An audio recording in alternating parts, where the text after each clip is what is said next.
અમારા સ્વિમર્સે યોગાને એક એકવા સ્વરૂપે પણ રજૂ કર્યું. અને આજના દિવસે અમને ગર્વ છે કે વિશ્વનું પહેલું 15 મિનિટ્સ યોગા સિટી તરીકે અમે રાજકોટને જાહેર કર્યું છે. સમગ્ર વિશ્વમાં 21 જૂનને યોગ ડે તરીકે જાહેર કરવાનું 426 રાજકોટમાં એવા લોકેશન આઈડેન્ટિફાઈ કર્યા છે કે જેમાં આવતીકાલે સવારે 7 થી 8 દરમિયાન આગામી વર્ષ પર્યંત યોગની ટ્રેનિંગ કોચિંગ આપવામાં આવશે અને જે સંપૂર્ણ નિઃશુલ્ક છે. અમે લોકોએ ઇન્ડિયાના ફ્લેગ સાથે સ્વિમિંગ કર્યું છે.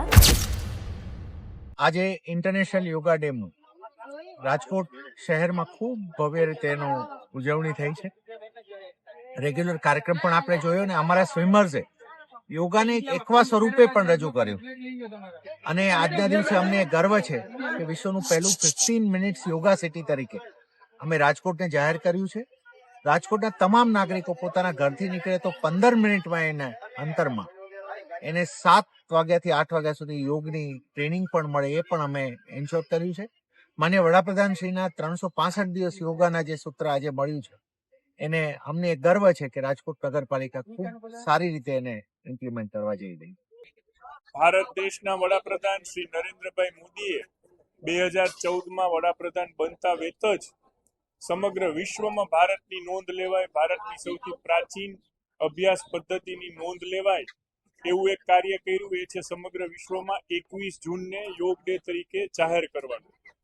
આજે વિશ્વના 97% દેશો યોગ આસનની આપણી પ્રાચીનતમ પદ્ધતિથી વાકેફ થઈ અને એને પોતાની જીવનશૈલી તરીકે અપનાવી રહ્યા છે.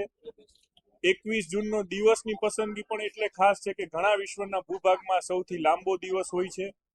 ત્યારે રાજકોટ મહાનગરપાલિકાએ ગુજરાત સરકારના મુખ્યમંત્રી શ્રી ભૂપેન્દ્રભાઈ અને નાયબ મુખ્યમંત્રી શ્રી હર્ષભાઈના સહયોગથી ગુજરાત રાજ્ય યોગ બોર્ડ સાથે 426 રાજકોટમાં એવા લોકેશન આઈડેન્ટિફાઈ કર્યા છે કે જેમાં આવતીકાલે સવારે 7 થી 8 દરમિયાન આગામી વર્ષ પર્યંત યોગની ટ્રેનિંગ કોચિંગ આપવામાં આવશે અને જે સંપૂર્ણ નિઃશુલ્ક છે.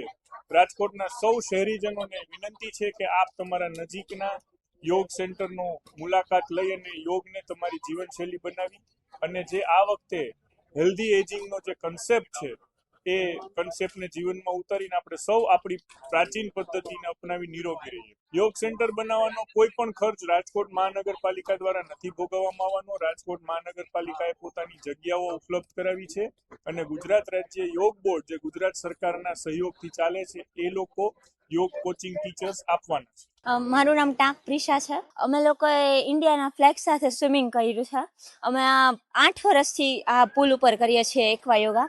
તેના માટે પ્રેક્ટિસ ખૂબ કરવી પડે છે કારણ કે આપણે જમીન ઉપર તો નોર્મલી કરતા જ હોઈએ છીએ પણ પાણીમાં કરવું એકદમ અઘરું પડે છે. એના માટે અમારા સર અમારા માટે ખૂબ મહેનત કરે છે પાછળ.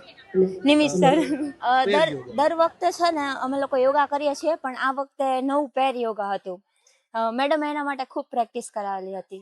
આકર્ષણનું કેન્દ્ર તો પહેલા તો પાણી જ છે કારણ કે અમે લોકોએ પાણીમાં જ યોગા કરેલા છે.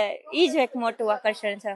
એ તળિયા વગર યોગા કરવા તો એ તો ખૂબ જ અઘરું પડે. હજી સાઈડમાં ને એ લોકો કરી શકે પણ અમે લોકોએ વચ્ચે કર્યું છે. હજી ઊંડું છે એમ ત્યાં અમે કર્યું છે.